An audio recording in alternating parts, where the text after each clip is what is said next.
Now we got to start off with some quick sports. NFL this weekend was great.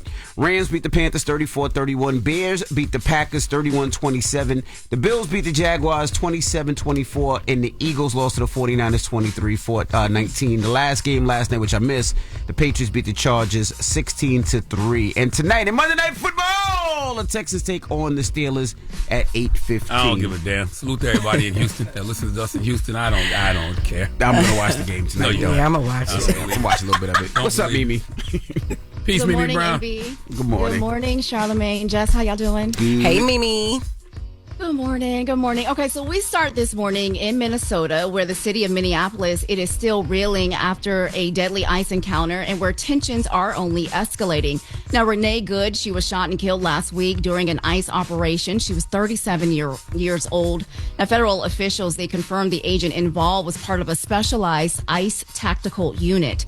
Now, since that shooting, Minneapolis, they have been on edge. Federal authorities have deployed hundreds more ICE and Homeland Security personnel into the city, marking one of the largest enforcement operations yet. Now, that heavier federal presence, it is sparking growing protests nationwide and public outcry. Dozens of people have been arrested, and 3 Democratic members of Congress say they were denied access when they tried to enter an ICE facility to conduct oversight. Now, local and state leaders, they are now clashing with the federal government over the investigation itself. Minnesota officials, they want a joint probe with the FBI, but say they've been cut off from evidence and interviews. Now, as a result, the FBI is now investigating that case alone. And at the center of all of this is the Trump administration's response. Homeland Security Secretary Kristi Noem, she is defending federal actions, calling the incident domestic terrorism. And the administration has also released new video. They released it over the weekend, showing the minutes leading up to the confrontation. In an exchange with CNN's Jake Tapper yesterday, Noem, she was pressed about the footage and the growing federal presence in the city. Now, we want to warn you, some of the audio that you are about to hear may be hard to listen to. Let's listen. Get out of the bitch.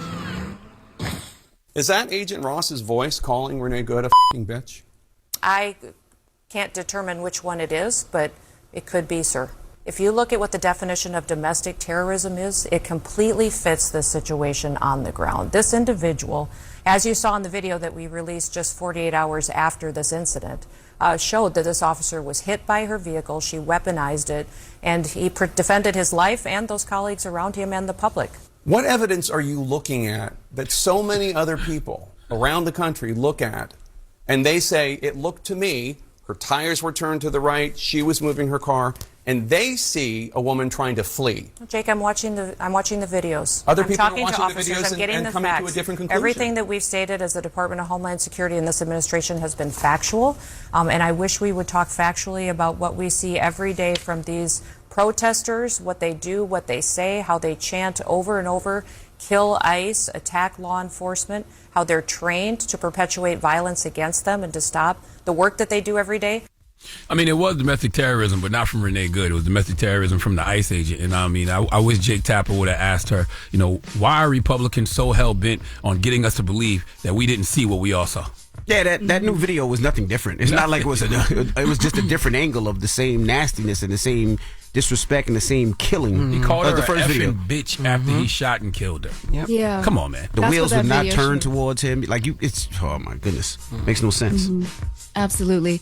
And now this story, though, is taking a very different spotlight. It took center stage last night at the Golden Globes. On the red carpet, celebrities, including Mark Ruffalo, Wanda Sykes, Jean Smart, and others, they wore pins that said "Ice out and be good," honoring Renee Good and calling attention to ICE enforcement nationwide. Ruffalo, he was asked directly why he chose to wear the pin. Let's listen to what he had to say.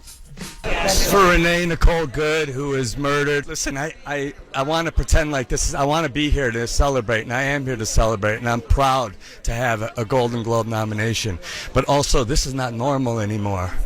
And so, I don't know how I could be quiet. We have a vice president who's lying about what's happening. We have we're in the middle of a war with Venezuela that we illegally invaded. He's telling the world that international law doesn't matter to him. The only thing that matters to him is his own morality. But the guy is a convicted felon or convicted rapist. He's a pedophile. He's the worst human being.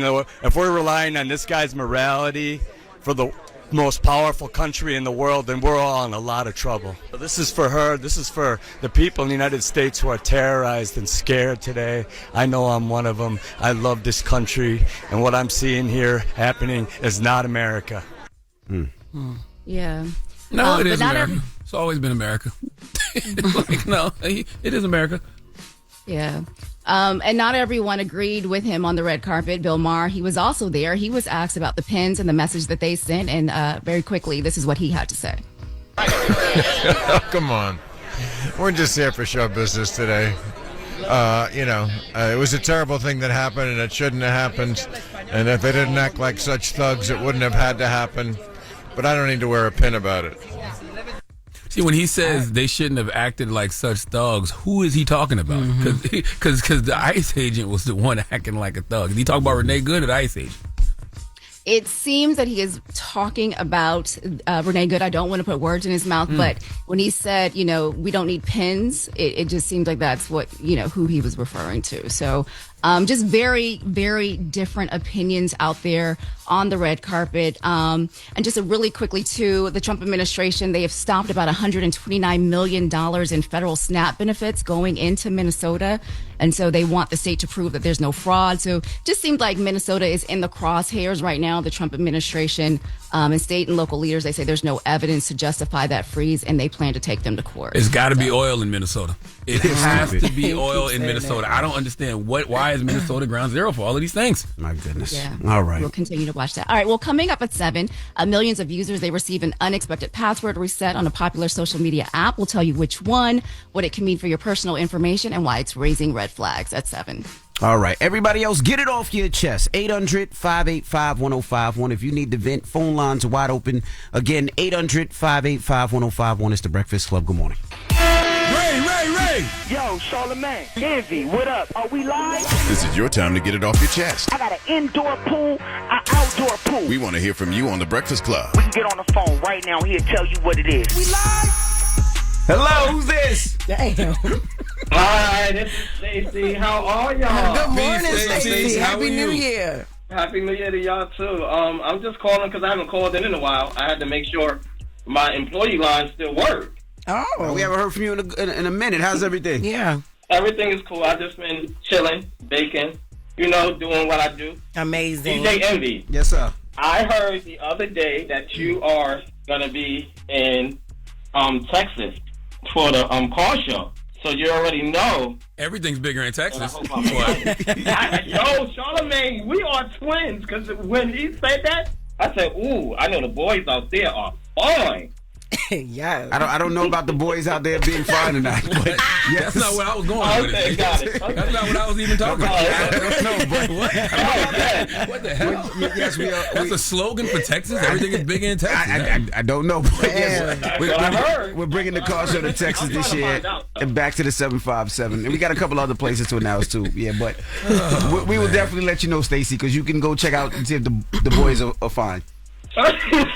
Well, I just want to make sure that I'm invited so I can start pre-planning and stuff like that. I know that's right. Yes, sir. We'll get you the date soon.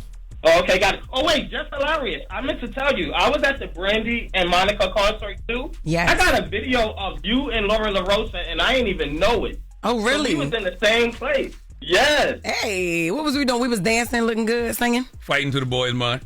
All I know is that you had a red cup in your hand. I'm like, yo, that's Jess. Damn. First of all, Damn. no, He knows you from your cup. I ain't get... Shut up, Stacey. You did have a red cup in your hand. You did have a red cup. All I right. looked at the video like 3 times. Okay, got it. All right, well, y'all have a happy New Year. You too, Thank Stacey. you, Have you a good one. too. I think we can stop saying Happy I was New Year, going to say, when do you stop saying Happy New Year? Friday was it's last the day. 12th. Yeah, that's okay. it. Enough's Friday. enough. Yeah. Get it off your chest. 800-585-1051. If you need to vent, hit us up now. It's the Breakfast Club. Good morning. This is your time to get it off your chest, whether you're mad or blessed. I hate the way that you walk, the way that you talk. I hate the way that you dress. Everything with me is blessed. Call up next. 800-585-1051. Not just me, I'm what the culture feeling. Hello, who's this? Hello? Hey, what's your name, bro? Hello. It's Will calling from Jersey. Will from Jersey. Just briefly, I just want to highlight the fact that it's like we're going through now, and I don't know if you guys know what a Rorschach test is when, the doctor gives you a picture of something and you give your interpretation of it, and then it is what you see. But now, in real life, it's like certain things that used to be cut and dry. You see a square, it's a square. You see a circle, it's a circle. There's no argument about that. But we're in the point of the country now that we can look at the same exact thing and something as cut and dry as murder and justify it or look at it totally different. You have people that can look at what happened in Minnesota.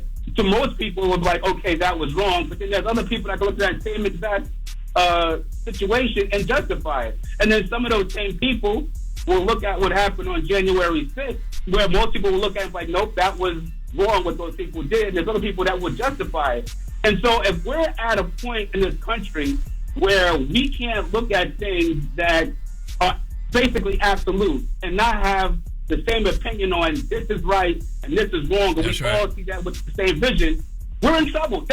If we can't start at a baseline of what decency is and what right and wrong is, then everything else is totally off the table. You're right. They treating murder the way men treat getting caught cheating. You know what I'm saying? But you should be able to, there's things that you can justify your opinion with a fact that, Eddie Murphy had that joke, you're going to believe me or your lying eyes. Yeah. Christy Nome can say whatever she wants to say. We know what we saw. And it was wrong. And Envy, you pointed out the fact that the wheels was turning. But on one of the other pictures, not in addition to the wheels was turning, you could see her on taking her hands and turning the steering wheel away. So the wheels were turning, but you could see her acting. So that shows intent. She was turning, using her arms, double steering or whatever, to pull her the steering wheel away. So that's all I want to say. If we can't see right and wrong is wrong, we're lost. And that's what it should be about. Man, you are so accurate. That's exactly what it should be about. Right is right, and wrong is wrong. Absolutely. You know what I mean? Like if we're saying you got these people out here that got a job to do, which are the ICE agents, okay, do their job. Do I want people impeding them doing their job? No. But I don't want them killing folks either. No. Hello, who's this? Happy New Year! What's up, Envy? What's up, Trav? Jess Hilarious. Hey, boo. Charlamagne. Peace, sis. What's happening? Hey, man. First, I was going to say God is good all the time, and all the time God is good. All the time, baby. Mm-hmm. Hey, Envy, I'm so happy to see Peyton is back up and moving. Oh, man. Yeah, she's back. She's back to 100%, man. She's doing so well, man. Those doctors and nurses and God put their hands on my baby, and oh, man, she's back to normal, brother. Yeah, I have a genuine love for you, man, and I'm definitely glad to see that your baby's back. And yeah, but back to health, back to good health and everything, man. Thank you. Charlamagne. What, Trav? I was having a great New Year. No, I was having a good New Year. Yes, I was having a good New Year. I ain't beef with nobody this year. Oh, good. And guess what? What? And then here comes Charlamagne. What'd I do? What he do? Running his mouth about J. Cole. I was not running my mouth about J. Cole. running his mouth about J. Cole. The fall off is supposed to be coming soon, and all I said was I'm interested to hear what J. Cole's going to be rapping about because it's clearly not about being the number one rapper no more. So I just want to say that J. Cole is still the number one rapper. To you, that can't nobody rap better than J. Cole. That's your personal preference. And by the way, we don't know if anybody can rap better than J. Cole because when he had the opportunity to prove that in a rap battle, he bowed out. Oh my God! You know what? Nobody gonna do that this year with you, Charlamagne. I think he's gonna do that all the time. He hasn't stopped. You the truth. I don't know why. I mean, you can't rewrite history. Bye. Bye. That's the gayest Trav has ever sounded, and I've known Trav for 15 years. He's never sounded that gay. Bye. Ever. Never ever. Bye. Yep. Get it off your chest. 800-585-1051. We got the latest with Lauren coming up. What we talking about, Lauren? Good morning. The Golden Globes and Tiana Taylor, who stole the night. She took the first Golden Globe home of the night. Her first Golden Globe. So we have a lot to celebrate this morning and a lot to talk about. All right. We'll get to that next. It's the Breakfast Club. Good morning. You're talking LL Cool, babe. Yeah, I'm not dumbing myself down. I'm being myself. That source is I'm the homegirl that knows a little bit about everything and everything. Little brown girls look at you and go, I want to be like you. Take me through that, take me through that. The latest with Loren Take me LoRosa through that, take me through that. on The Breakfast Club. LL Cool, babe. Talk to me.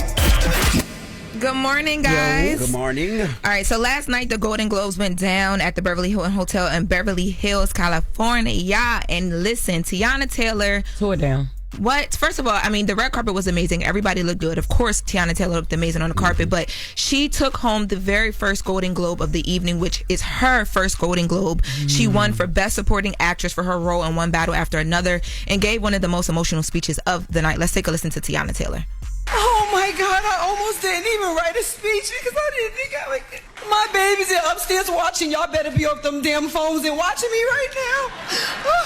First, Father God, in the name of Jesus, I thank you and I praise you for every part of this faith walk, every lesson, every test, and every blessing. Thank you to the Golden Globe voters for seeing me and reminding me that purpose always finds this moment. To my tribe, oh my God, my grounding force, my joy, my daily reminder that love is an action. The crew, every single person who has touched this project, none of this is taken lightly and none of this is taken for granted. Oh my God, this is heavy. And last, but most importantly, to my brown sisters and little brown girls watching tonight, our softness is not a liability. Our depth is not too much. Our light does not need permission to shine.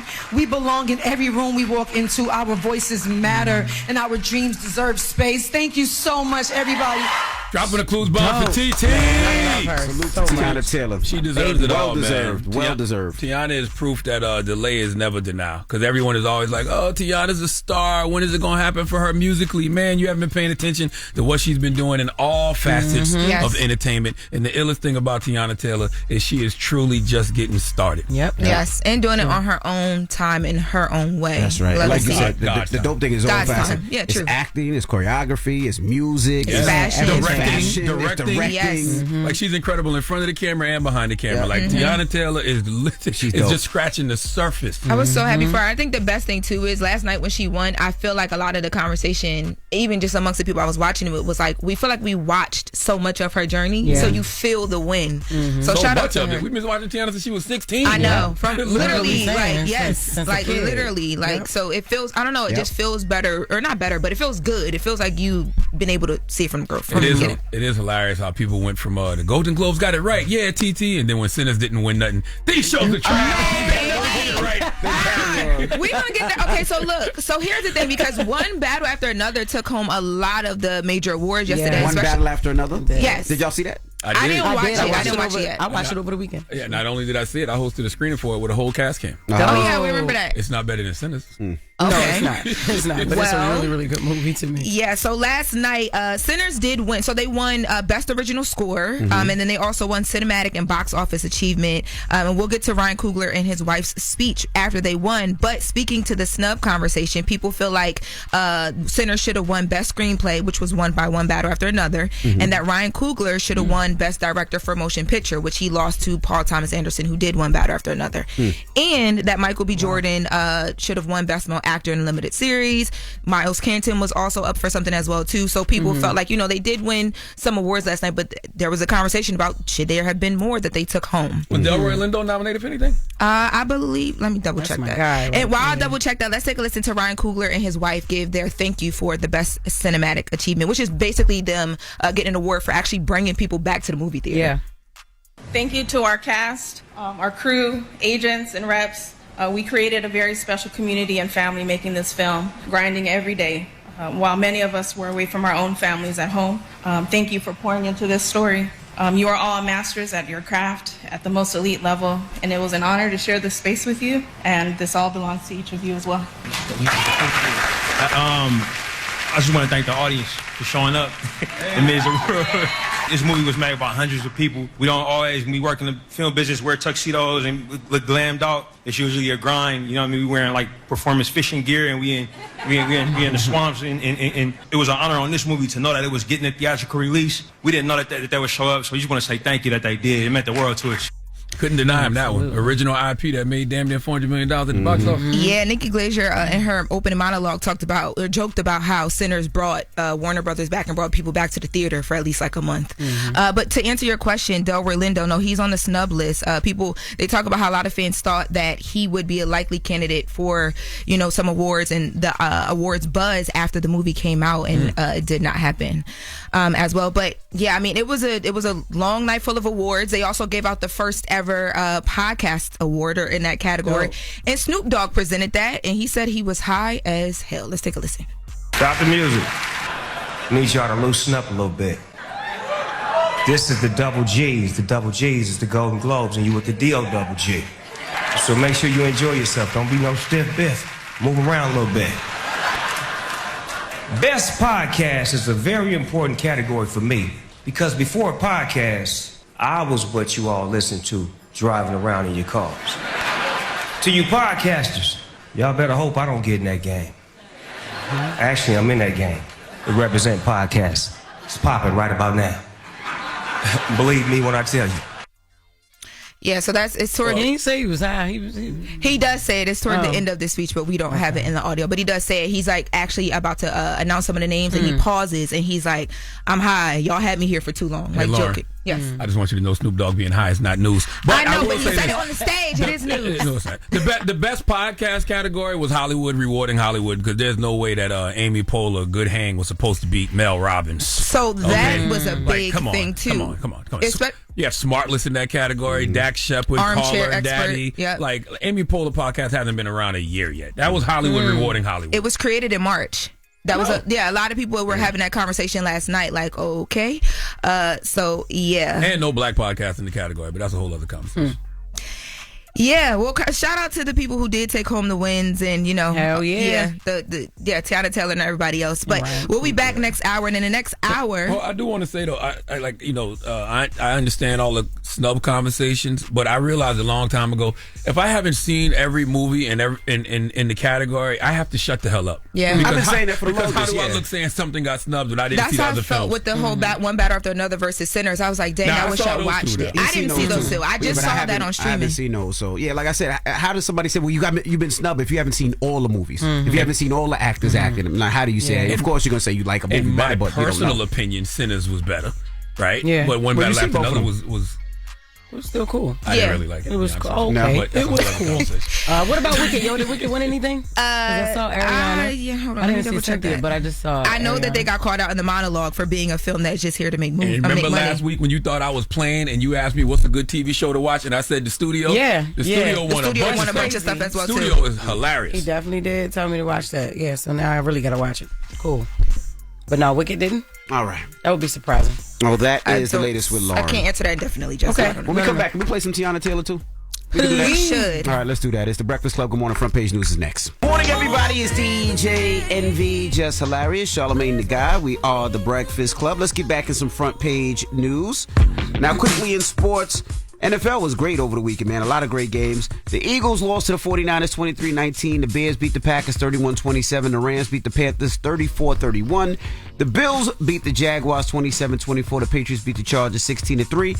And tonight in Monday Night Football, the Texans take on the Steelers at 8:15. I really don't like the emotional hold that football has on me, because I'm a Dallas Cowboy fan. So this time of year, I'm used to not watching our teams play. But there's no reason I should be watching other teams and my cortisol levels are spiking. Because all of those games, except for the Patriots-Chargers game, were settled in like the last 2 minutes. Yeah, they was all great games. Like, you didn't know who the winner was until like the last 2 minutes.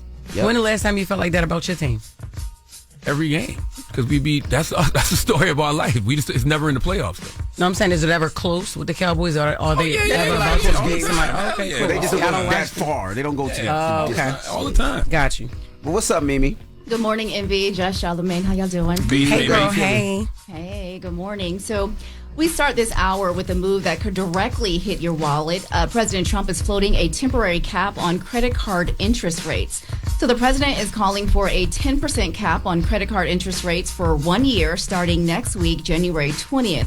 Now, right now, most credit cards, they charge about 20% interest rate, meaning this could directly cut costs in half. Now, Trump says the goal is to stop consumers from being overcharged after years of rising rates. And this proposal, it is getting rare bipartisan support on Capitol Hill. Lawmakers on both sides, they have backed similar ideas, arguing that credit card companies can afford to charge less while Americans are drowning in debt. And those debt numbers, they are really big. Americans now carry more than $1.2 trillion in credit card debt. That's the highest level ever recorded. The average household, they owe about $10,000 in credit card debt. Consumer watchdogs, they say interest rates, they have risen faster than the actual cost of lending money. So it's still unclear, though, whether the White House, will they try to enforce this through an executive action, or if it's simply pressuring the credit card companies to lower interest rates on their own. The administration hasn't exactly laid out how this would work, but banks and credit card issuers, they are pushing back. They say that a 10% cap would lead to lenders stop issuing credit cards to millions of higher risk consumers. And some financial lenders, they argue that that would push struggling consumers toward even more expensive options like payday loans or pawn shops. In recent days, the Trump administration, they've also taken steps aimed at lowering mortgage rates and publicly pressured the Federal Reserve to cut interest rates faster. He's also expected to name a Fed chair in the coming weeks. So what do you guys think about that, lowering your interest rates on credit cards to about 10% to help the American people and give them some relief? And speaking of the Federal Reserve, the man who runs it is now under investigation. So the Federal Reserve, we were just talking about that. They set the interest rates that affect everything from credit cards to mortgages to car loans. And now the Fed chair says he is being targeted. So Jerome Powell says he is the subject of a federal criminal investigation tied to a $2.5 billion renovation of the Fed's headquarters and his testimony to Congress about that project. Now, Powell says the investigation isn't really about the building, it's about interest rates. And he argues that this fallout from the Fed refusing to cut interest rates as quickly or as deeply as President Trump demanded. So in plain terms, Powell is saying that the central bank, they are being targeted for not doing what the White House wants. Now, Powell, he addressed all of this in a video released last night. Let's listen to what he had to say. This new threat is not about my testimony last June or about the renovation of the Federal Reserve buildings. It is not about Congress's oversight role. The Fed, through testimony and other public disclosures, made every effort to keep Congress informed about the renovation project. Those are pretexts. The threat of criminal charges is a consequence of the Federal Reserve setting interest rates based on our best assessment of what will serve the public, rather than following the preferences of the president. This is about whether the Fed will be able to continue to set interest rates based on evidence and economic conditions, or whether instead monetary policy will be directed by political pressure or intimidation. That was Jerome Powell? Yeah. Mm-hmm. Wow. Yeah, that was Jerome Powell. So the Fed is supposed to be an independent organization outside of any political organization, right? So Jerome Powell, he has served on the Federal Reserve under 4 administrations, both Democrats and Republicans alike. This investigation, though, is being handled by the U.S. Attorney's Office in Washington, led by a Trump appointee. And this comes after months of public criticism from the president, who has repeatedly said that interest rates are too high and that he would like Powell to be removed. And that brings us to our second and closely related case involving the Federal Reserve. So next week on January 21st, the Supreme Court, they will hear arguments in President Trump's attempt to remove Federal Reserve Governor Lisa Cook. This is the first time a president has ever tried to fire a sitting Fed official. Now, Trump, he has accused Cook of mortgage fraud, claiming that before joining the Fed, she made false statements on her mortgage applications. And she strongly denies those claims and say that they are also being used as a pretext to remove her. A federal judge has already ruled that those allegations likely do not meet legal standards required to fire a Fed governor. Now, under the Federal Reserve Act, governors can only be removed for cause, meaning something more serious, and that the standard has never been tested in court. Am I the only person who feels like all this chaos is to silence all the noise surrounding the Epstein files? Like just a couple weeks ago, the noise around the Epstein files was so loud. Mm-hmm. Yeah. And now we've been hit with, Venezuela and Greenland and Minnesota, right? It's just credit card rate cap. Jerome Powell under investigation. And I feel like all of this is to distract from the Epstein files. Trump's health, and Trump's economy being trash. Yeah, there's a lot of make you hurry up and forget what's really happening inside of Washington as well. You're absolutely right about that. And quick question this morning: did any of you get an email asking if you should reset your Instagram password this weekend?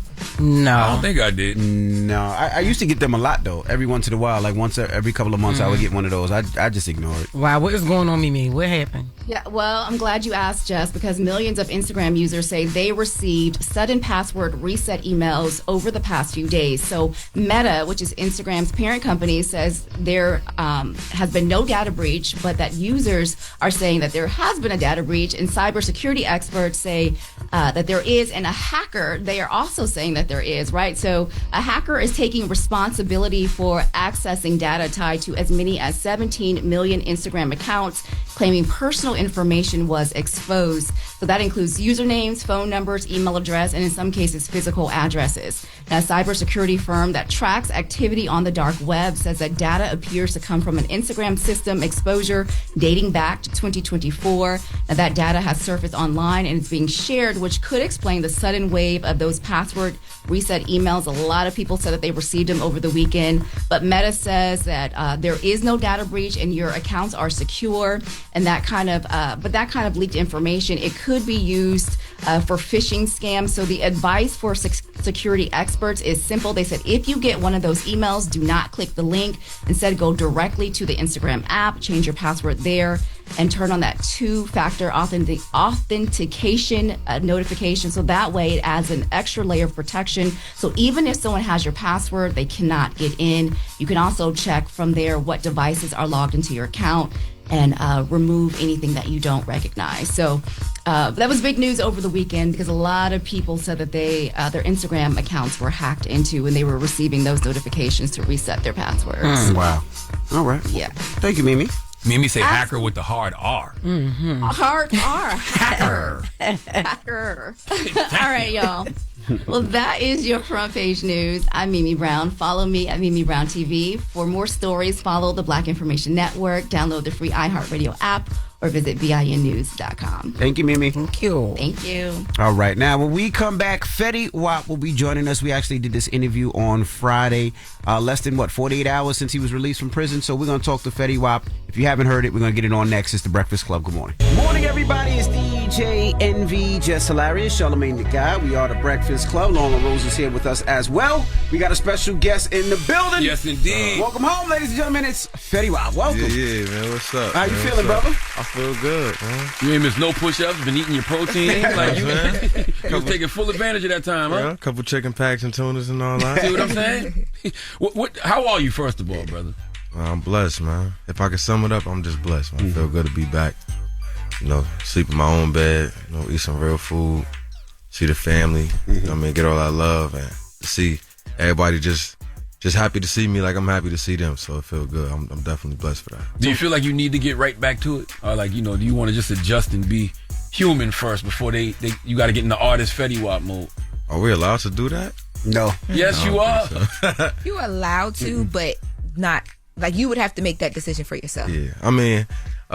For me, I don't know. I just, making music is just what I love to do. So I wouldn't say it's like getting right back to it. It's just like something that I missed for the last 4 years of my life. You know what I'm saying? Definitely being in that studio, letting that be my outlet, you know what I'm saying, for whatever I'm going through at the time. So if that's getting back to it, then yeah, definitely got to get right back to it. Have you gotten in the studio yet? Yeah. Oh, you back in there already? Yeah. Already working? Oh, you did a first day out record? Nah, I didn't do a first day out record. Okay. Not yet. Like something for a longer project or something? How you said, when a boxer ain't been in the ring for a while, you just gotta, gotta mid up real quick, see if he still got it, you know what I'm saying? Like that. So that's all, just filling it back out. Most people want to know what happened, right? And the reason they want to know is you had numerous multi-platinum hits. Yeah. Numerous records that went through the charts. Fetty had a run. And not just urban charts. You mainstream. crossed over mainstream. You were doing bar mitzvahs. What's the Spanish one? Quinceañeras. Don't act like you don't know. I'm not Spanish. Don't know. I am not Spanish. I am black. You see what he tried to do? You know what I mean? Quinceañera. You did everything, and then you went a different route. What happened? What was the disconnect for Fetty? Was it label? Was it? Certain things that I still, I can't really talk about like that. Just for certain legal reasons. I guess to sum it up, you know what I'm saying, as far as the music side, I just kind of was going through something with certain parts of a different label. You know what I mean? I don't want to say no names because I'm not into bashing nobody. That's not what I do, you know what I'm saying? But certain things just wasn't lining up, so I just did what I know how to do. You know what I mean? When certain things was happening, so. Now, when you got locked up, did it make you love music more? Because I feel like at one time, you didn't love music the same like you did when you first came out. Yeah, sure. Did it make you love music again? Being locked up did a few things for me. As far as music, yeah, of course. Know what it is? Honestly, not being able to record music was the biggest thing. Because we could, as an artist, you hear a little beat, you do a little beat on the table, and you could just start the writing. You get the writing stuff in your head, or you hear melodies in your head, but that feeling when you just, I'm about to go to the studio, like, oh, nah, I ain't about to go nowhere right now. You know what I'm saying? Mm-hmm. So it made me miss being able to, just get up and go when I want to go do music. Definitely humble you a lot, you know what I'm saying? Stuff like that, but yeah. What did prison teach you about yourself that success never could?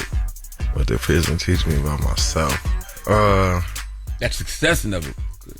Yeah, I mean, honestly, in that case, not really too much. Mm-hmm. Not really too much.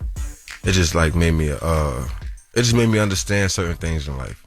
You know what I'm saying? Like, it made me understand the value of freedom. You know what I'm saying?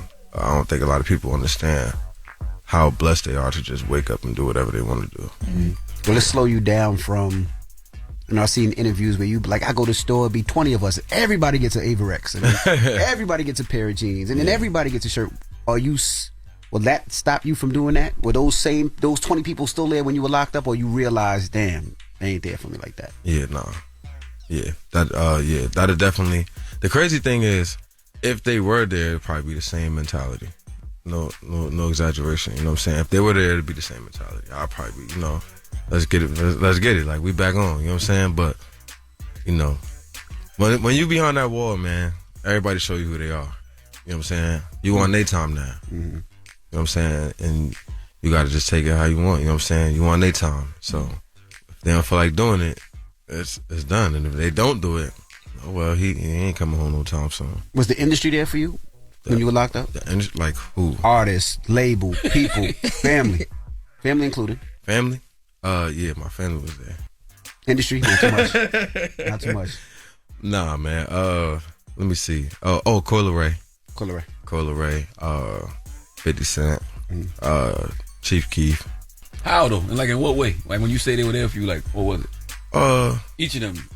Like, what did Coy do? Coy, she actually helped me out with a record. I had put out an album called King Zoo, right?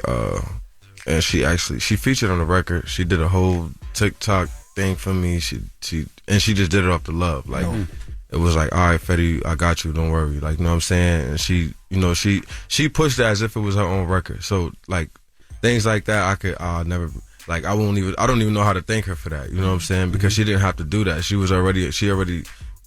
doing her thing, you know what I'm saying? And she from Jersey, so that was even more like damn, like they have this theory with people from Jersey where we like to pull each other down. So for her to help lift me up in my time of darkness, it was like, thank you a lot, you know what I'm saying?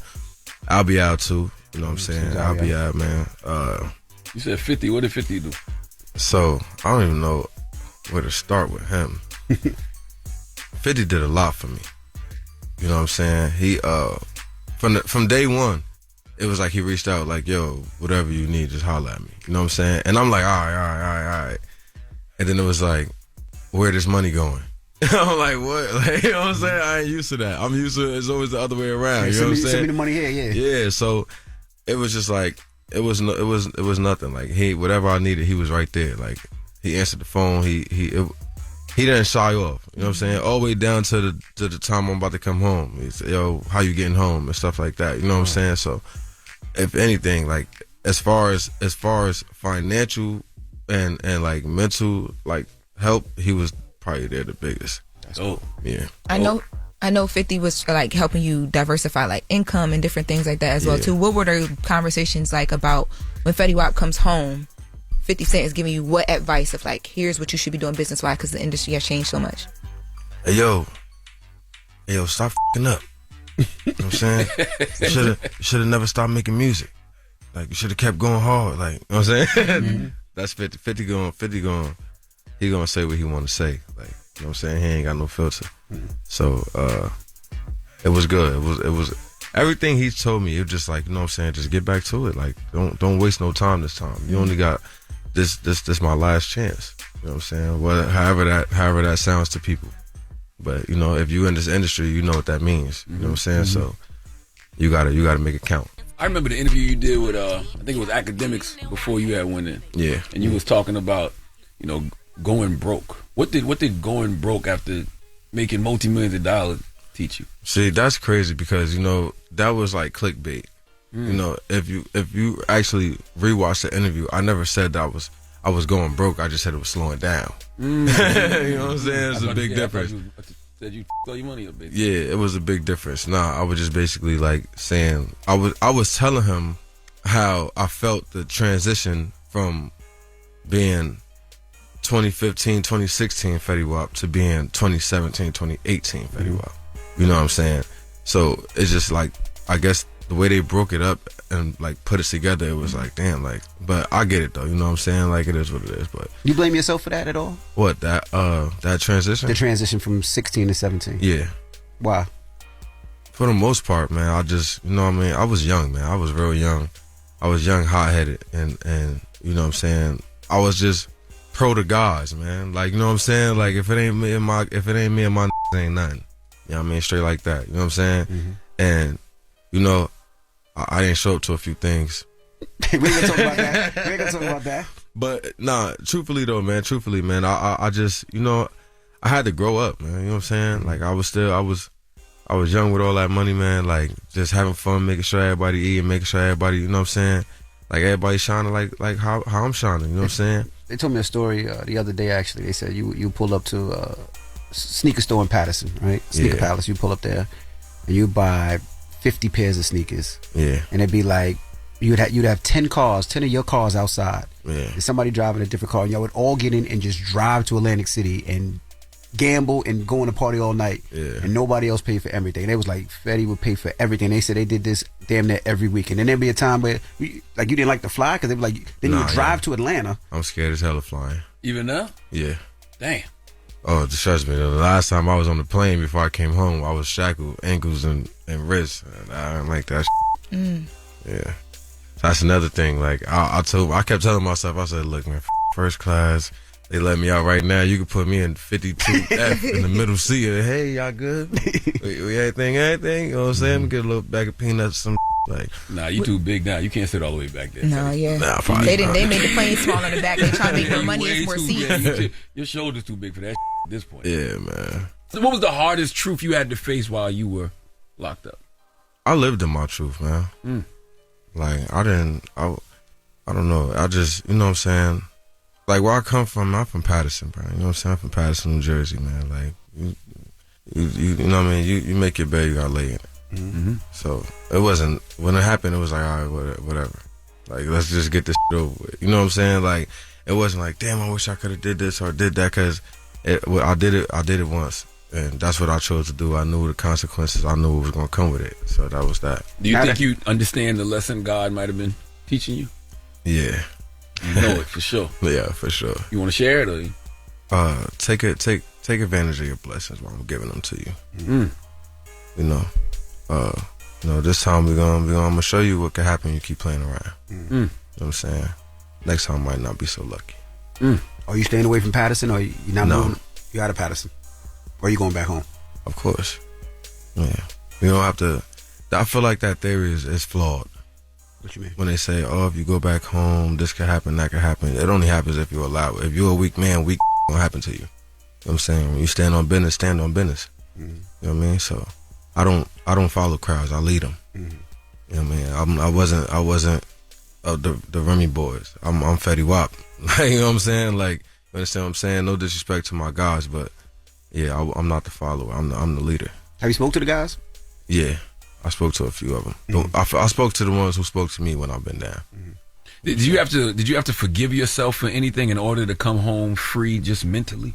I it's not more so me forgiving myself. I just hope in the future that my kids forgive me. Yeah, that's more so like I take a lot of time from them. 4 years is a long time. You see your kids go from here to here. You know what I'm saying? And it's just like I miss birthdays, I miss Christmas, I miss doctor's appointments, I miss daddy day at school, like basketball games, dances, basketball games, football games, my son's first day of high school, stuff like that. You know what I'm saying? So more so I just hope they forgive me. Have you spoke to them? Yeah, like your older kids. Like. Yeah, I spoke to the older ones. Yeah. Do they forgive you? Man, I think they're just happy right now. They don't really understand yet. I thought I was going to ask if they even understand. Yeah, I don't think they really understand. But, they, for a while, we just tried to play this daddy's away. And then, after it's like, come on. They after about 30 days, like, all right now, Mom, we ain't stupid now. The phones and, they're on social media. So, wait, where daddy in jail? Like that. So, how do you separate who you were from who the world still thinks you are? I guess I just separated by the time. Like, separated by time. Time either is going to fix everything or it's just going to make it worse. You know what I'm saying? So, for me, I feel like this time away fixed a lot of things for me. You know what I'm saying? Especially with me and my family, me and my sister. Like, we always had each other back. That's my gym twin. You know what I'm saying? She June 6th, I'm June 7th. You know what I'm saying? My baby sister, too. You know what I'm saying? My older brother, commissary every week. You know what I'm saying? Even if I ain't even need it. Well, I really didn't even need it. Like, but any phone call, I just might be going through something. I'm calling, sis, what you think you think they still gonna rock with me when I get home? You know what I'm saying? Like, how you say, you think if I leave the game, you still gonna love me? You know what I'm saying? Like, and then, just learning myself, man. Like, you know what I'm saying? Like, that detoxing and, getting your body together, especially working out kind of got me together a lot too. That discipline, like being that, like I don't feel like doing it, but still getting it done. Like just learning from the old heads in there. You know what I'm saying? I was down with a few homies that's not coming home no time soon. You know what I'm saying? Really, probably no time ever, depending on if they outlast the years. Outlast the sentence. And I got a lot of wisdom from them, man. And they all like, the way you carry yourself, little bro, like, you know what I'm saying, the way you carry yourself. I don't really let everybody little bro me, but, certain people that I respect, I call them big bro. And they just, the way you carry yourself, the way you move, you know what I'm saying, I see the way you move through here, you ain't fully yourself, you don't think you the and, you know what I'm saying, like, when you get out there, man, like do it for the gods, bro. We don't want to see you back in here, man. Like, you got a lot of to look out to, and then, a lot of people, hey, guess what I'm in here with? You know what I'm saying? I'm with Fetty. Hey, tell him to send me a picture. So, I'm taking pictures for the guys. We sending autographs and like that. And, yeah, man, my daughter, man, I'm like, man, I ain't even know your daughter knew who I was. You know what I'm saying? They younger now. You know what I mean? So, it was just like, every time I start to feel like, I don't know if it's going to be, it is, hey, yo, man, somebody's in it. I'm like, where? Or then, like, I remember in 2025, like, the top of 2025, they was doing, like, the again thing with the JBL speaker. So, and it was like that. My sister, hey, trending. I'm like, how the what I do now? Like, you know what I'm saying? Like, what I do? Like, I'm in trouble with some like. But it's just like every time I started feeling down or feeling like out of like it wasn't gonna be nothing for me when I come home, something always reminded me, man. Like, so, like I said, either time gonna either fix it or make it worse. So for me, time made everything better for me. At your peak, everything was moving fast, right? But then when you're in prison, everything stops. How did that shift your sense of purpose? It was much needed. For sure. Definitely much needed. And a lot of people say I'm crazy for that, you know what I'm saying? But you got one day, you downtown selling CDs, trying to make a name for yourself. And then you got another day you on stage with Taylor Swift. You know what I'm saying? And then it's like you do so much, everything was a blur. Like, you know what I'm saying? Like, I was moving so fast half the times, I don't even have pictures of everything I did. I'm like, hey, send me pictures. You ain't got none. Like, you know what I'm saying? So it was like, all right, let me see where I went wrong over here or what I did this. And you start to, you just take mental notes on. Like, you learn yourself, man. Like, you learn yourself. Like I said, you either going to get better or you're going to get worse. You know what I'm saying? You're going to give up on yourself or you're going to go hard for yourself. You know what I'm saying? So for me, it just was like, I got to go harder, man. Like, I can't this can't be it for me right here. Like, you know what I'm saying? Like, ain't no way I'm about to just come home and just go get a job or some shit. Like, you know what I'm saying? Like, I'm not going to Target. Like, you know what I mean? Like, I got to do what I love to do. You know what I'm saying? If I got to man up and take responsibility for the shit that I did to get me in this position, I'm going to do that. You know what I'm saying? And that's what I did. So now what's your mind frame with doing music now? Is it, one time you went straight street, another time it was crossover and party and music. So what's Fetty's feeling now? I don't have a genre, man. Like, whatever I feel, I just do it.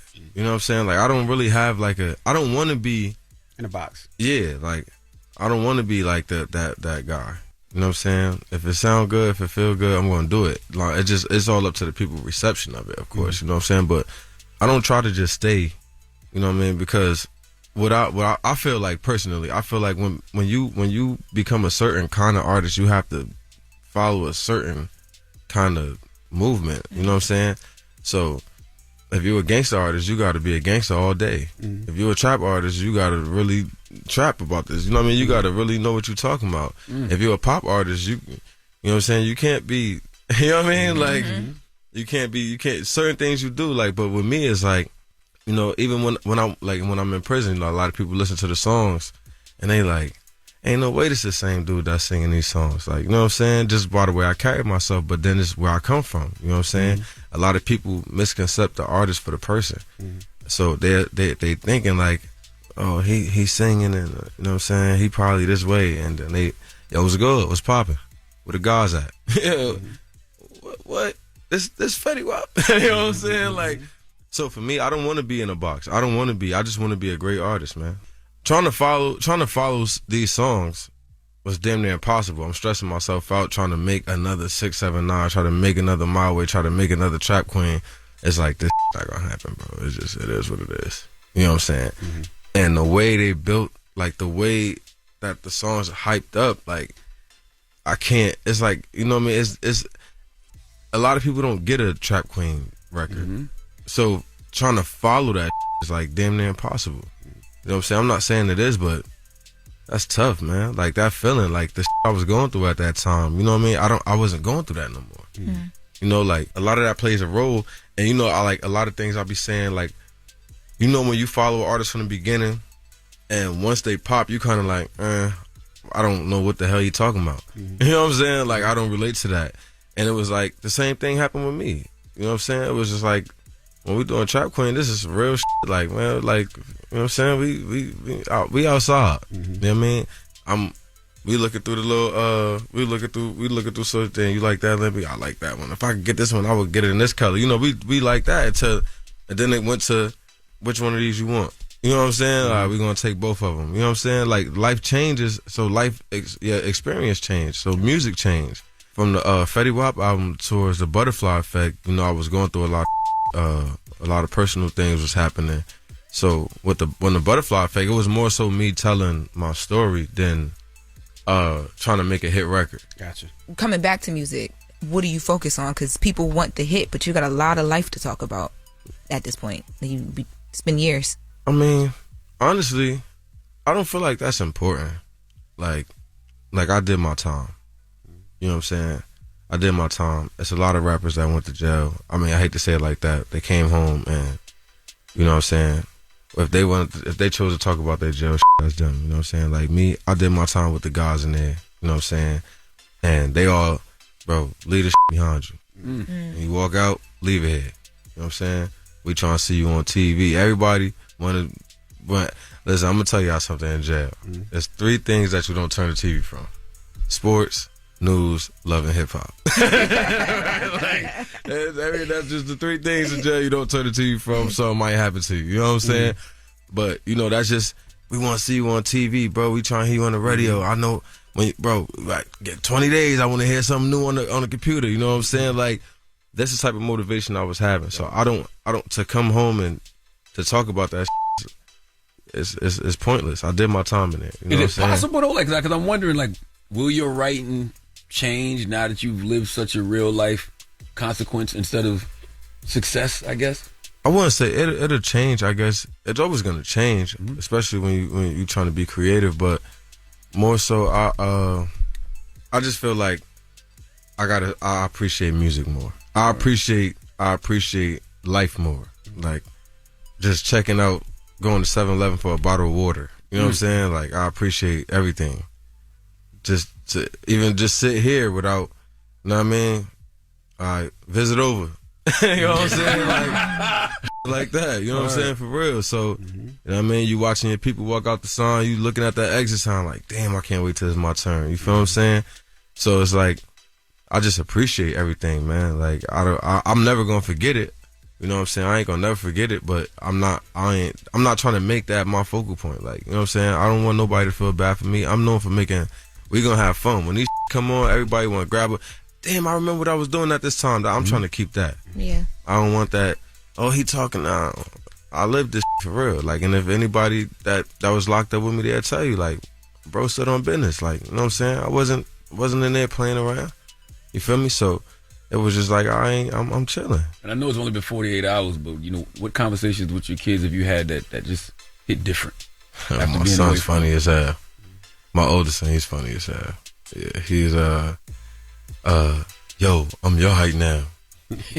Like, chill, baby boy. You know what I'm saying? If I had to do it to you, know what I'm saying? You know what I mean? But he want, you know, dad won't work out. Oh, the first day out, he took my chain. Oh, all my nephews too, right? Yeah, they took my chain and my hats. They took everything. Took your clothes and all that? Yeah, they deboed me. Word up. So, my oldest daughter, she don't play no games neither. She, listen, Dad, I don't know what you're doing, but figure it out. I need to see you. You know what I'm saying? Wow. So it's just, man, I'm just happy, man. Like, I'm just happy to, you know, see their face when that FaceTime came through and they, who? And you know, to see that reaction, like, yeah, daddy home. Well, congratulations, man. I'm happy that you home, and I'm happy to hear the clarity more so than anything. Absolutely. You know? Thank you. Well, we appreciate you. I'm sure you'll be up here with some music soon. Yeah, for sure. I got you, man. All right. And don't rush, though. Get some cheeks first. What these cheeks, man? Some cheeks. If he not in your pocket, he in your bedroom. He tell him to get out. All right. It's Fetty Wap. It's the Breakfast Club. Good morning. Get some cheeks, man. Hug your kids and go get some cheeks. Well, we actually taped that interview on Friday when I think he was home less than 48 hours? Yes. They stopped and wanted to chop it up with us, so that's why we got it on this morning. But the full conversation is up on YouTube right now. That's right. Yes, you can definitely sir. check it out, and hopefully he got cheeks over the weekend. Y'all all up in with that man. Of course. Y'all love talking about cheese. Go ahead, Envy. Let's get to the latest with Laura. You're talking LL Cool, babe. Yeah. I'm not dumbing myself down. I'm being myself. Sources trust. I'm the homegirl that knows a little bit about everything and everything. The little brown girls look at you and go, I want to be like you. Take me through that, take me through that. She gone. The latest with Loren Take me through LoRosa that, take me through that. on the Breakfast Club. LL Cool, babe. Talk to me. What happens when people ain't taking it through there no more? You gonna change it? You gonna put something new in there? I mean, we still have the other intro. We'll just be rotating. We got time. You know We what I'm got a little saying? time. We can And change it. we create the Tail wave. is We don't back. ride the wave. That's So, right. So we take can us still through take there, it back Lo. through there anytime we want to. Take Y'all us take through it back there now. everywhere. No. Y'all play all types of songs. Yeah, but that's not a classic. yet. Well, It got to be a classic. let us rock. All right. Now, Take us through there, Lo. Come on, Thank let's go. you. Where we going? So we're going to talk about Fetty Wap a little bit because over the weekend, TMZ ran into Masika. So we had talked to Fetty Wap when he was here because Masika, who is formerly of Love and Hip Hop, but also shares a daughter with Fetty Wap, had tweeted some things about being disappointed by him, talking about the first day out and how upset she was about something that did not happen. Now, I was told from a source that there was a scheduling conflict, which is what caused all of the tweets from her side. But she spoke to TMZ about Fetty Wap and his release, and she seemed a lot more positive. Let's take a listen. You know, I genuinely wish him peace and growth. You know, freedom is an opportunity. And I really hope he uses this chapter in his life to change the narrative, better things, and just do positive things. So I'm actually glad that he is home. Okay, but like, how do you really feel? Because people are like, I mean, has he tried like reaching out to you, your daughter, to see her, anything? When he was in prison, we all communicated almost every single day. He talked to Kari all the time, and they had big plans. I try to keep things with her and both of my children kind of private for their, well-being. My goal has always been protection and safety for my kids. So, I'm not going to go into too many details of that. But, anytime my child is disappointed, I get upset. So, So is there any chance of you guys rekindling the romance between you? I know the internet they're going to ask. We had a good run. It was definitely a lot of highs, a lot of lows, but, that chapter is closed. Why does she say, How do you really feel? Like, why you want dirt? That's crazy. I'm not sure. Maybe. And she's in a relationship. Well, I think maybe because of the tweets, she thought that there was going to be something else. But I saw the Breakfast Club interview and changed her mind. Or that's what happened. Probably so. Or they had a conversation. You know what I mean? Like, there was a lot happening within those first 48 hours that he was home. Now, shout out to obviously PR who helped coordinate that interview with Fetty Wap. They reached out to me over the weekend. Fetty Wap wanted to send another thank you to us for that interview. Dope. He says he's literally been trending all weekend. That's what's up, man. I saw the White House used his song over the weekend. I'm like, are y'all upset about this? But I remember I forgot he came home on that first step act, so they're like, no. What song? Which one? What song was it? They used My Way. Yeah, I believe it was Baby, My Way. you want you come yeah. tonight? Or Really? Trap No. They didn't use that one. Again, Trap Queen. Hey, That's 679. Yeah, 679. They used that, and Trump's like getting out of a helicopter or whatever, and I'm like, how y'all feel about this? They play. Trump's getting out of the helicopter. He crip walking while they playing He's the song. not crip walking. The song is just in the background. They always do They always that. pick good hip hop records. Yeah, but I just wanted to know if there was like anything, like any comment, and she was like, no, we don't have, we sitting out of that, but he came home in the first step app, which helped him gain his freedom. Salute So to he's Fetty Wap. Great. yeah, exactly. We should applaud legislation that allows people to come home early from jail. First Step Back is a good piece of legislation. Mm-hmm. Yeah.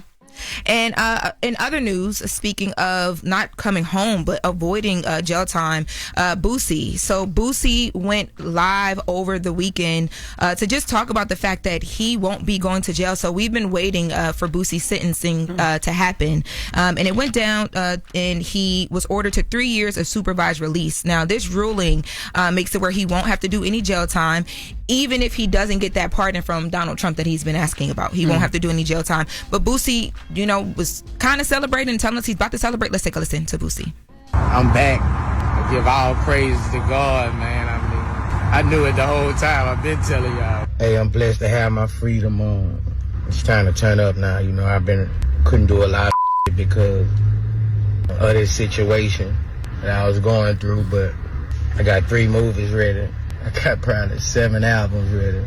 And I'm finna push the gas, man. I can do shows again.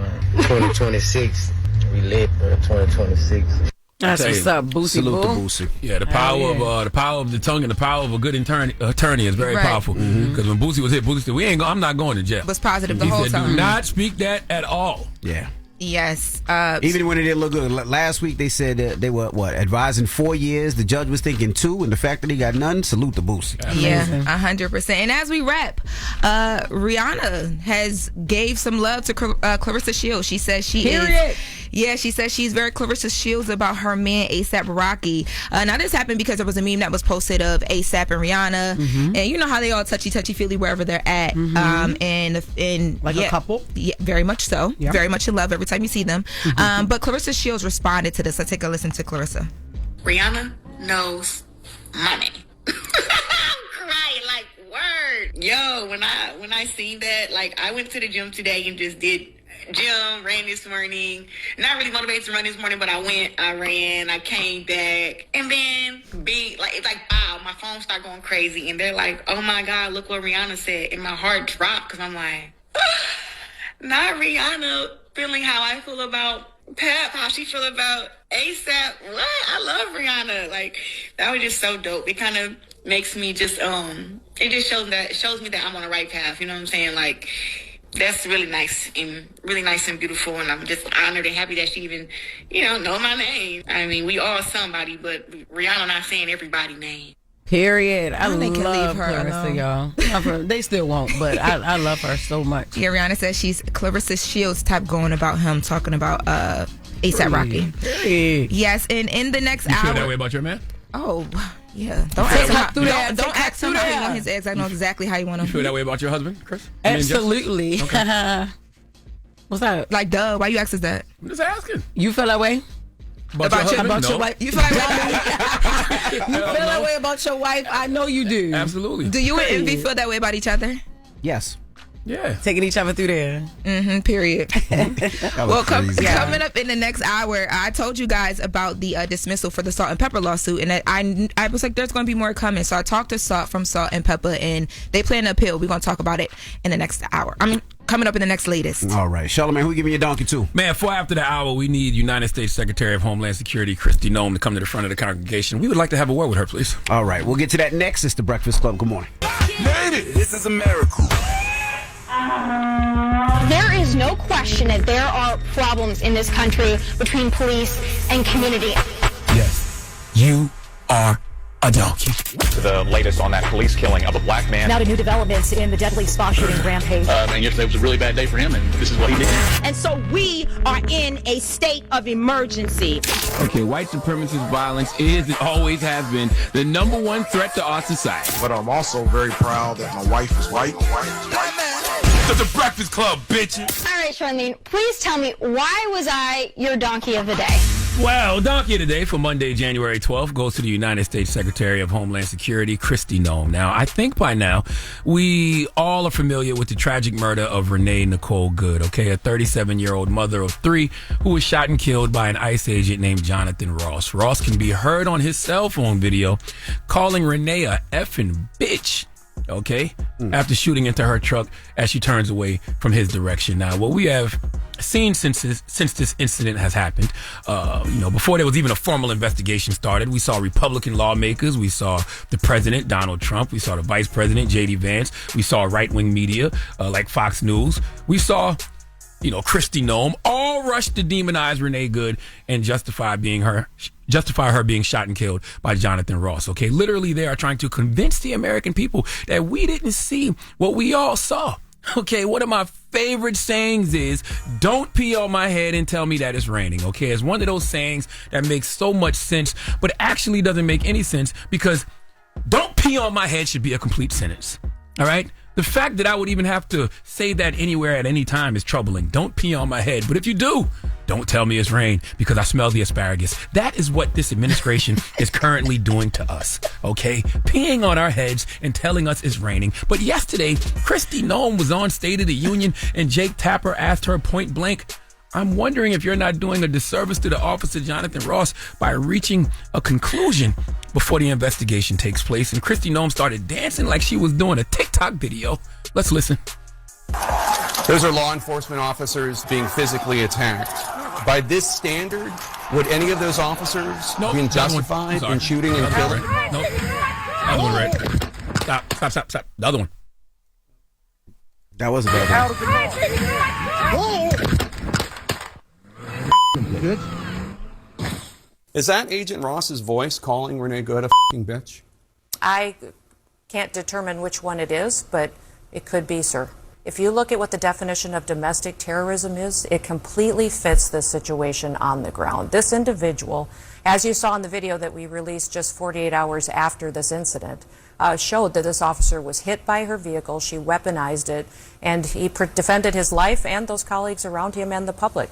What evidence are you looking at that so many other people around the country look at and they say, it looked to me, her tires were turned to the right, she was moving her car, and they see a woman trying to flee? Jake, I'm watching the videos. Other I'm people are talking watching to officers, the videos I'm getting and the coming facts. to a different conclusion. Everything that we've stated as the Department of Homeland Security and this administration has been factual, and I wish we would talk factually about what we see every day from these protesters, what they do, what they say, how they chant over and over, kill ICE, attack law enforcement, how they're trained to perpetuate violence against them and to stop the work that they do every day. Talk factual about the protesters, but not factual about law enforcement. What evidence are you looking at, Kristi? That was a valid question from Jake Tapper. I would have said, why are you peeing on my head and telling me it's rain? Does she not realize her own hypocrisy? Okay, the media didn't jump to conclusions about Renee Good. We the people didn't jump to conclusions about Renee Good. We responded to the video we saw, and then immediately, Kristi Noem, people like yourself, immediately politicized it and used it as an opportunity to demonize Renee Good and liberal protesters everywhere. But Jake Tapper decided to point out the clear double standard between how law enforcement responds to Trump supporters versus non-Trump supporters by showing Kristi Noem video from the January 6th insurrection. Remember when those domestic terrorists that I not so affectionately call Vanilla ISIS and Al Cracker, remember when they stormed the Capitol? Yeah, Jake Tapper showed Kristi Noem footage of that and asked her about the double standard from law enforcement. Let's go back to State of the Union to listen, please. Those are law enforcement officers being physically attacked. By this standard, would any of those officers be justified in shooting and killing the people causing them physical harm? Every single situation is going to rely on the situation those officers are on. But they know that when people are putting hands on them, when they are using weapons against them, when they are physically harming them, that they have the authority to arrest those individuals. The president pardoned every single one of those people. And make sure that they're getting justice for their actions going forward. President Trump pardoned every single one of those people. And every single one of these investigations comes in the full context of the situation on the ground. And that's one thing that President Trump has been so focused on, is making sure that when we're out there, we don't pick and choose which situations are and which laws are enforced and which ones aren't. Every single one of them is being enforced under the Trump administration. I just showed you video of people attacking law enforcement officers. Undisputed proof, undisputed evidence. And I just said President Trump pardoned all of them. And you said that President Trump is enforcing all the laws equally. It's just not true. There's a different standard for law enforcement officials being attacked if they're being attacked by Trump supporters. We just saw them. Yes, it is. America, this isn't about politics to me, because both sides absolutely politicize issues like this. All I care about in a situation like this is right and wrong.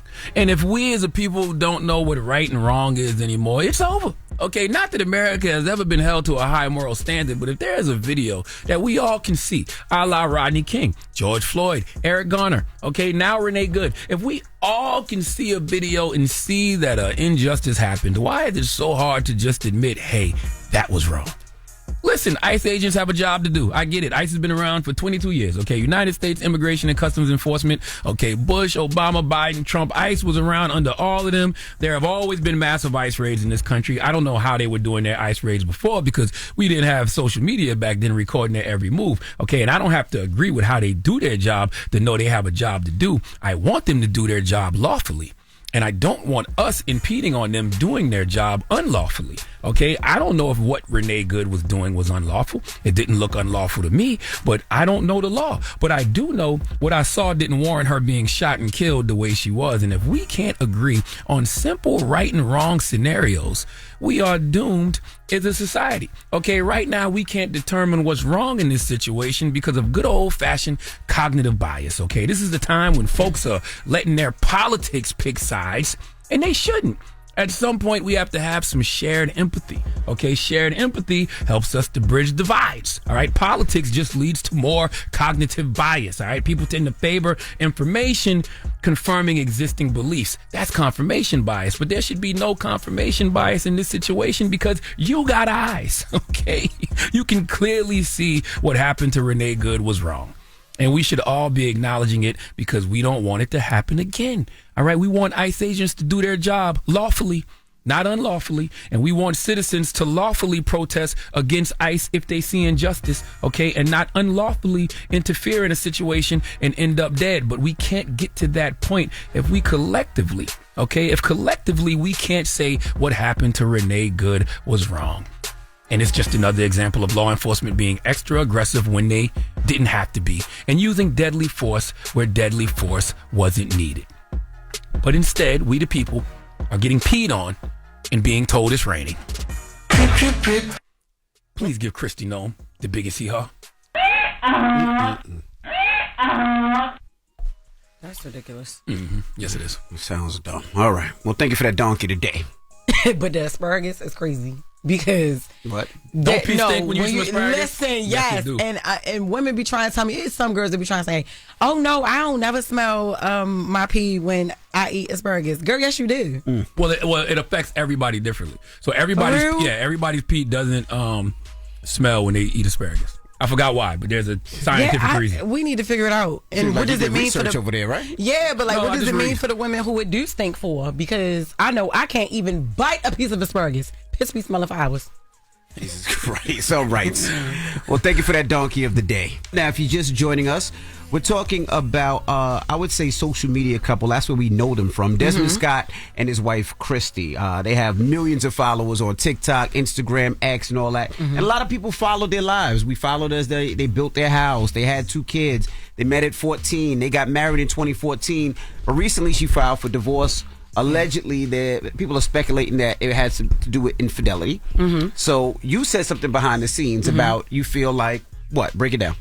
I just feel like when you get married at such a young age like that, you don't really even know yourself yet. You know, where well, I don't know what age they got married, but they've been dating since 14 years old, you know, and when you spend that much time with one person starting from so young, you really don't even know who you are yet. You're still trying to go through the motions and figure out who you are, learning yourself, learns what works for you, what's inappropriate to you, what you will and won't take. You know what I mean? And then when you get to your, I guess, 20s or whatever, how they are now, whatever age they are now, it's like, I'm not the same person that I was. Although we got kids in this marriage, like, damn, I kind of want to, you know what I mean?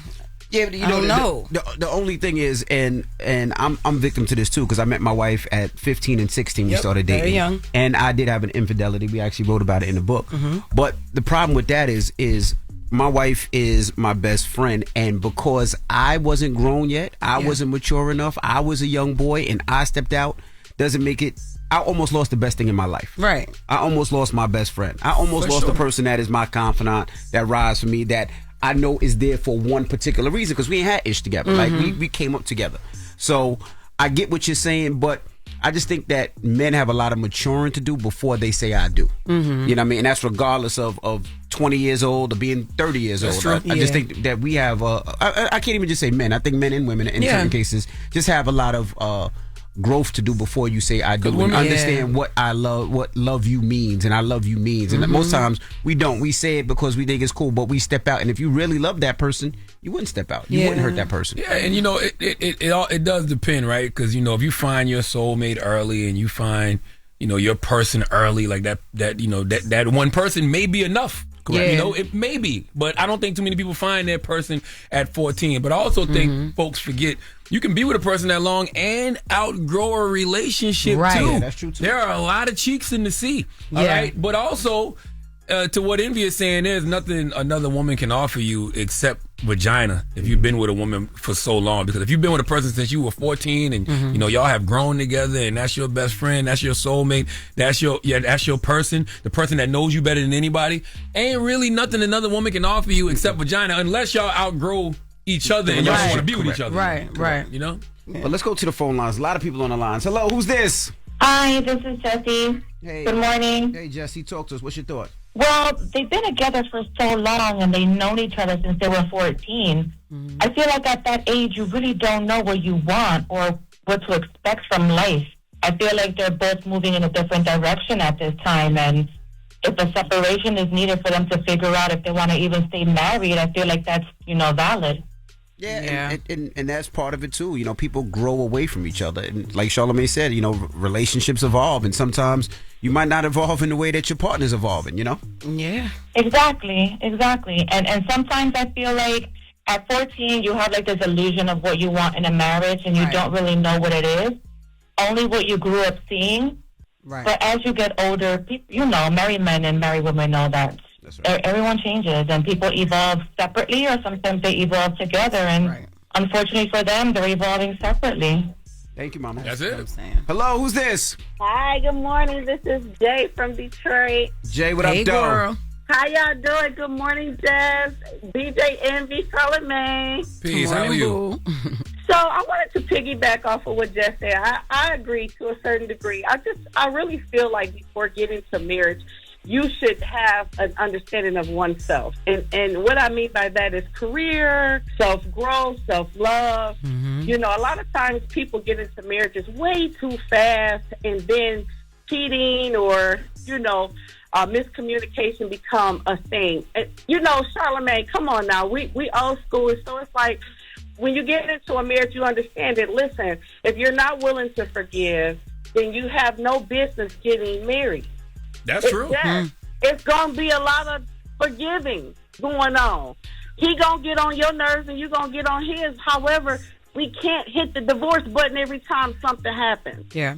I agree. So But I would say that. now, I'm going to Thank you, say Mama. something. Y'all buried the lead. I'm looking at the chat right now. I didn't know these people were just in their 20s. I didn't know that either. Y'all, man, I didn't know, yo. I don't know I thought these they was people. our age. I didn't know. Me and I Envy knew age. they were that way. Nah. They're younger than us. I don't know if they're 20s. I I think didn't they know. might be in their 30s or something. No, but- somebody just said the dude Brian is 25. Yeah. So they 14. That's yesterday. Yeah, that's what I'm What you saying. mean? They young, yo. They still young. I didn't know. Oh, 30? Okay, 30, hold on. yeah, that's what I said. All right, hold on now. They said 37, sir. Yeah, I don't think they not 25. that young, bro. All right, see, I don't know what y'all talking about. They got no more. kids. Yeah, Their kids see, are old. see, Their y'all kids all are like over the 5, place. 6, Yeah, now 7 they years saying old. I 30, didn't know how 28, old they were. Don't listen to the 35. chat. Yeah, they said 37. They just have Okay, a that's big, gonna listen to the they chat. just I don't got a know, big you're right. fan base. That's what You're I right. know. And them people are hurt that they 30? are not together. What's the age, man? Let me look up these people for myself. 'Cause I need to know the age. Because if they, in their 20s, They not in their they 20s. just started. Yeah, Let's 800-585-1051. Do you think I guess what is the question? Meeting somebody at 14, getting married, you feel like you should test the waters before you get married? Yeah, I agree with a little bit of what everybody is saying, but like I just feel like when you get, because look, even my parents, they got married like early, like around those ages, they met around those ages and got married like before they even hit 20. My dad went to the military, and my mom started a business, and it's like they're not together anymore. And one of the things that I remember my dad saying to me is like, yo, I ain't even really get a chance to live my life out. You know what I'm saying? Like, and although you can get upset at that, because he cheated on my mother, it's just still like, damn, nah, you right. Like, you really didn't. Right out of high school, you got married. You know what I'm saying? You started having kids. You've been doing this family life for a while. You didn't even know who you really was. You know what I'm saying? Kevin Moore back then is not the Kevin Moore that he grew in to be. That's right. So you know what feel I mean? like somebody should have a whole phase before you get married. Is that what you're saying? Not even whole phase, but just date. Like, they've been each other's person since, they've been together. There's only one real relationship. How would you know? Just date. We're having the right conversation, but we're having the wrong conversation. Okay. They met at 19 and 20. No, they met at 14. 14. They met at 14. Got married at 19 and 20. So they've been together about 15, 16 years. They were married for 11. Right. You got to learn to forgive a little bit of cheating if you love the man. You stupid. I'm only speaking from my personal experiences. Right. You know what I'm saying? By the way, and vice versa. But we see the thing is, and this is the bad thing about following somebody's life on social media. Right. We don't know to the extent of what happened. I don't. I'm only going off You the see what I'm surface saying? of what I know. She said that I he heard cheated. wild rumors so far. She said I that he know. cheated. By the way, it might just be a threat. And Okay. because of social media, I'm getting the boss. He cheated on me. She already mad. filed. Oh, Yeah. but that file can be taken back. Okay. All I'm simply saying is, now I understand when the lady that called a little while ago was saying, you got to learn to forgive. Mm-hmm. And by the way, that's not for everybody. But some people, that's their end all be all in the situation. Don't step out our marriage. I get it. It's some people's end all be all. But we don't know the extent of what happened. I know, man, because I'm reading here. Some people say, yo, she funny. She be doing cartwheels and designer heels, irking his nerves. Like, they live around the corner from me. Well, that's not a reason to cheat. That's not a reason to leave. I know. I'm just saying. Like, they just saying, she's infidelity isn't a deal breaker for everybody. But the best apology from a man is changed behavior. And if he did step out, now he has to work to prove that he won't, engage in that kind of behavior again. Because he might not want that either. Yeah, well, to be honest, somebody here said that he told her he wanted to separate before cheating. Damn! That was from one of their loyal fans in the chat. I'm reading it. Say, hello, who's this? Good morning. How is everybody? Hey, what's your name, brother? I gotta say I disagree with Jess. I gotta disagree with Jess because, like, it creates bigger problems down the road. You feel me? He sound like Kermit. I'm so sorry. I cannot understand you. You all right? I heard that my whole life. Oh, okay. All right, yeah, now but you say sound it like again. you sound like you ain't got no Miss Piggy. You sound so holeless. What? I sound holeless? Nah, I ain't got holeless. Jesus Christ. Go ahead, man. Finish All what you right, saying. go ahead. You disagree with me because what? Say it again because I couldn't understand. That's because I feel like it creates bigger problems down the I can't with you, Kermit. I'm holding All right. Oh, no, let Kirby talk. Please. Let Kirby talk. I'm sorry, Kirby. Go ahead, Kirby. Go ahead, Kirby. If I find out that you step out on a relationship, it's like down the road when we get back together, it's like I don't want to pause. So you and Miss Piggy never had those problems. Like you ain't never step out on Miss Piggy. Miss Piggy ain't never step out on you. That's not my type. All right, Kermit. Thank you, brother. Thank you. Kermit ain't got no piggies. Nobody in the chat said like that talking no. Imagine his voice during sex, yo. That's crazy. Oh, give it to me, baby. Baby, give it to me. Give it to me, baby. Oh, freak me, Froggy.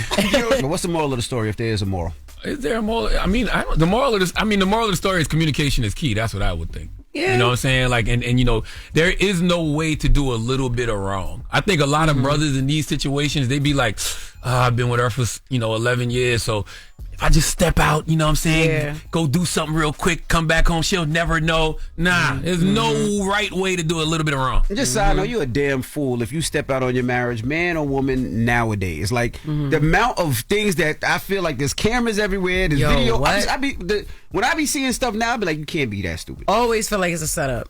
Always feel like it's a setup. Just feel like that and then go back home. Damn it, man. Yep. All right. Well, like I said, let me shut up. I just like to see couples work it out. I know. But that's another thing. That should be the moral of the story for us viewers and listeners and people who are fans of these people. We can't, ish happens, so we can't be like, what is the word? Like, I see what you're saying. You know what I'm saying? But I can see. I don't, but what am I saying? I don't know the words you look for, but I see what you're saying. But I can look at it two ways, right? Infidelity, if you step out on me and I leave, I'm probably over it. Anyway, if I want to forgive you and I want to make things work, that means I still want to be with you. Right. You know? Right. But sometimes it's the embarrassment, right? It's the public embarrassment. They're a public couple. She got embarrassed on a public platform. She might not want to deal with it. Oh, we wouldn't have known if she ain't bring the TikTok. I was going to say. Well, no, she filed for divorce, and it's public. We wouldn't have known. Got out there. Well, she didn't put it out there, but people found it. I'm saying, you don't have to file so quick is what I'm saying. I'm just as a former cheater, I'm always going. I'm always going to root for forgiveness. You know what I'm saying? I'm always rooting for forgiveness for a couple trying to figure it out and work it out. That's what I'm saying. Don't praise these celebrity relationships or influencer relationships or whatever, because ish happens. Like, everybody really makes happens. a mistake. Absolutely. And everybody don't make it. Every marriage don't last forever. So, yeah. I'm going to call my wife child lover. Hey. All right. Latest with Lauren's all up this next. time you can make a hand ground and you have it on purpose. Not all this time you've been waiting for it. No. Guys. Charlamagne talked about my bald spot, and I gave him a compliment. I gave you a spray. First of all, all right, the spray be all over the pillow. I don't know how you do that. Anyway, rice water. Let's get to the latest. You're talking about cool, baby. Yeah, I'm not dumbing myself down. I'm being myself. Sources trusted. I'm the homegirl that knows a little bit about everything and everything. Little brown girls look at you and go, I want to be like you. Take me through that, take me through that. The latest with Loren LoRosa Take me through that. on The Breakfast Club. LL Cool, baby. Talk to me. As we start this the latest for the show today, I did want to take some time to send a rest in peace to TK Carter. Oh, man. Yeah, Rest legendary in peace, comedian and actor, known for his roles. There's so many of them, but known for his roles. One of his big breaks was The Thing. He's also done Space Jam, Steve Harvey Show, Moesha, Different World, Runway Train, Domino, The Corner. The list goes on. But just sending a rest in peace to him. He was found dead in his home in California. Police do believe that there is no foul play involved, but there is no official cause of death that has been released at this time. He was 69 years old. I saw Jamie Foxx post, "Rest in power, King. You were an inspiration to me and a lot of other comedians. Please let us recognize TK Carter, a cornerstone of comedy." Rest in peace. Rest in peace to that brother. Yes. 69 years old. Rest in peace. Yeah. Now, as we switch gears a bit, so we covered this last week that Salt and Pepper, their lawsuit to reclaim certain rights to their music was dismissed by a judge. When we talked about it then, it was kind of left open-ended of what would happen next because they are able to go back and try and do some more things legally. And Salt of Salt and Pepper tells me that they do plan to appeal the dismissal of their lawsuit. She sent me a statement and she says, we respectfully disagree with the court's decision and fully intend to pursue our rights to appeal. We, Cheryl James and Chandra Denton, also known as the hip-hop icon Salt and Pepper, are the creative and driving force behind all our sound recordings and have performed these songs over the past 40 years. We remain committed to vindicating and reclaiming our rights as creators under the Copyright Act. So there will be more there that we'll keep you guys updated with. Free Salt and Pepper.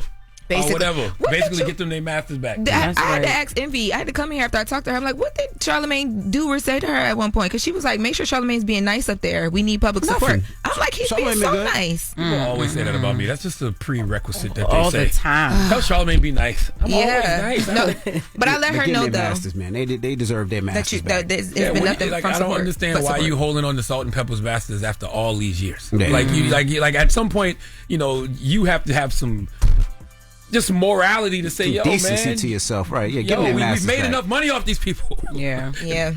Well, we'll keep you guys updated because there will be more. Hopefully, it will work out that way.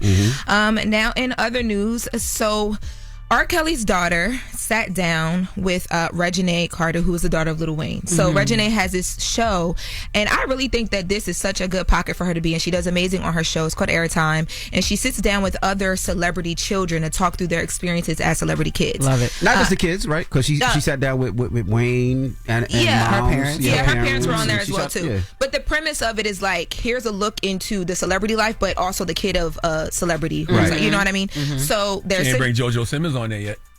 she has She just most started, man. episodes. You so Give her shady. an opportunity What to. if he gonna be on there tomorrow? JoJo. Why you had to call him out? But you gonna It's salute to 8:57 JoJo? a.m. New Year. What did he do to That's you? my guy, man. What JoJo What's do to wrong you? with you? Let's take a listen to Reginae having a conversation about how his daughter, feels about him today in the present. What do people don't know about your mom and dad that you want them to know? I love my father, okay? It's a big misconception that there is hate or like animosity towards him. It's none of that. At the end of the day, I went through what I went through. My family went through what they went through, and I'm going to hold people accountable. However, that does not reflect how I feel about that man. I love my dad. I support him as the artist that he is. But as a human being, you have a responsibility to uphold. And that's that. Now, my mother, love her to death. I'm so proud of the person that she is. And yeah, when it comes to how I view them and what I want people to know is just that we are a very genuine family unit and we wear our heart on our sleeves. The that we've been through is real. It's not fake. It's not scripted. It's none of that. So just take that into consideration when you talk about me and mine. Very tough position to be in. That got to be difficult for her, right? Oh, yeah. 'Cause no matter what she does, she'll always be compared or associated to her pops. But also just internally, like figuring out, because you love Like your dad, own but battle, yeah, right, how with does it, that? right? Yes, Yeah. right. Especially because there were, her mom talks about things that she went through, that she went through. But she also talked about like just how she deals with that love, and now she has a son, and her having a son has made her realize her parents are just people at the end of the day, and how she keeps her R. Kelly in her son's life. Let's take a listen. What do you tell your son about his granddad? Really, right now, just as many positive things as I can. He obviously knows he's not around. I do play his music for him. We have so little dope. conversations here and there, but he's only 3, and that's a lot to get into. Yeah. For a 3. I know that. I mean, like, I explaining. know that he's not like around. So I'm saying, like, how do they have that relationship where it's like, it's more y'all so know I just kind of play his music. And Okay, just that's kinda let dope. that be what it is for right now. I'm like, that's your grandpa. Or like, if we hear him out, I'll be like, yeah, that's your grandpa playing on the radio. And he's like, Grandpa? I was ready to say, what kind of R. Kelly song she playing for the 3-year-old? But yeah, Stepping in Love. I wish, I believe I can fly. I believe I can fly. Yeah. Okay. It is a tough spot though, because she's not responsible for anything that her father did, but then sadly it's like she probably has to pay for some of his sins. She's always connected. You know what I mean? And then she dealing with her own mom being a survivor, you know what I mean? And like she spoke out publicly about that, and her family having to deal with the world knowing, you know what I mean? Like, did she say something different in the documentary? Because I seen people trying to compare what she said in the documentary to what she said It on was the something show. about herself, right? Yeah. Like, That's what I thought allegedly, too, it but was I didn't want to something say going nothing. on. Like, it was some type of sexual. That's what I thought too, Yeah. but It I was some didn't type of know if it was sexual a different daughter, so I don't know. No, he got it's- one daughter, right? That's I don't only know her. how many daughters he Well, has, with but Drea. this is with Drea. Yeah, so she's had other conversations about R. Kelly that in the doc, but maybe What are she's the other conversations? she alleged that alleged? R. Kelly sexually abused her as a child in the documentary. But at this point, maybe That's what I was wondering. How do Yeah. you still have that relationship if... that's a question for her. And at this point, it seems like she's choosing to still lead with love, even though she's saying as a person he has to deal with the things that he's done to people. You know what I mean? Now, This is also why, as parents, you have to know that your kids are going to have to wear some of this BS that you do. So it should affect your decision making when you're a grown ass adult with kids. Yeah. Because eventually they might have to wear the BS that you do, you did. Yeah. That's right. So you got to be responsible for your actions. All Lord right. have mercy. You got to wrap. Yeah. I just wanted to mention, I saw that Jason Lee was cleared of those, this in other news, Jason Lee was cleared of that accusation he spent. Salute to Jason Lee. Dropping the clues bomb to Jason Lee. All the money for the Wildin' Out, I think it was $50,000 that they were alleging that he had spent in the wrong way to bring Wildin' Out to Stockton, and he was cleared of that. So I just wanted to make sure I mentioned that. Absolutely positively cleared. The lie is usually as never loud as the truth. Unless you Jason Lee. That's right. Okay. Jason Lee, because Jason Lee, not only does he, own Hollywood Unlocked, he got relationships with a bunch of other platforms. Jason Lee is making sure that truth is just as loud as that lie. As it should. And he should. As it should. Yeah, that's so damaging Salute to your to Jason reputation Lee. and things of that nature. And happy birthday to Issa Rae the Great. So happy birthday to Issa Rae. Happy birthday, Issa Rae. And Howard Stern. Oh, happy birthday. And he's 72. Yep. Happy birthday to him too. All right, well, let's get to the mix. We're going to start off with Mary. Yesterday was Mary's birthday. We're going to start the mix off with some Mary. It's the Breakfast Club. Good morning. Morning, everybody. It's DJ NV, Jess Hilarious, Charlamagne the Guy. We are the Breakfast Club. Now, salute to Fetty Wap for joining us again. Salute to the good brother Fetty Wap, man. We put that interview out on Friday because he came home when? Thursday, Like 3 days. Wednesday night. He came home Wednesday Wednesday night, night. 48 hours, yep. And he came here Friday morning, so we just decided to put it out on Friday. So if you haven't watched the interview, you can go on YouTube and watch it. Yeah, and also he wanted me to remind you guys, he's doing a glaucoma walk for a young boy. It's a 5K walk. If you want more information, it's just raising money for anybody that has glaucoma. I guess this month is Glaucoma Awareness Month. So if you want more information, it's HayesWalksFoundation.com. Again, it's Hayes, that's Hayze, Walks Foundation. For more information, you wanted me to send that information. Yeah, you should have out there waited to till you. the summer for that. God damn, it's cold. When you walking? It's January 25th, he's walking.